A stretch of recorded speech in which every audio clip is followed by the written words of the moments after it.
Breaking news. Nigeria's former Vice President Alhaji Atiku Abubakar challenges President Bola Tinubu's economic policies, calls for a shift from trial-and-error approach.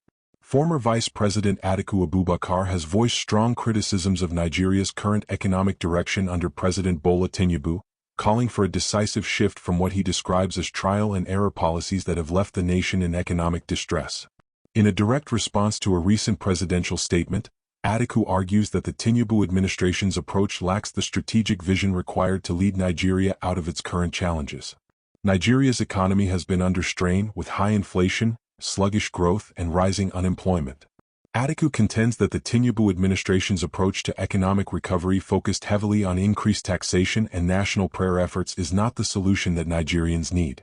This is not just about testing theories or implementing temporary fixes, Atiku said. Our economy needs a well-thought-out plan, not mere improvisations or experiments. The former vice president presented a contrast between his recovery plan and Tinubu's policies, highlighting past economic successes achieved during his tenure. He emphasized that, under his leadership with the Obasanjo administration, Nigeria experienced a GDP growth rate peaking at 15% in 2002, a period when the country rose to the top of Africa's economies. In contrast, he pointed out that Nigeria's current GDP growth rate stands at just 2.8%, a figure he attributes to Tinubu's shambolic Bolakajing economic policy prescriptions. Atiku's recovery plan advocates for strategies that encourage growth through lower taxation, an approach adopted by countries like the UAE, Qatar, and Monaco. He argued that taxing citizens more heavily would only deepen the existing economic hardship, especially when nations with zero income tax have managed to thrive.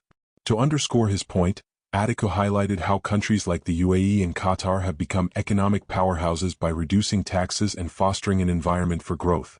These nations have adopted policies that put growth first, and Nigeria must learn from them, he noted.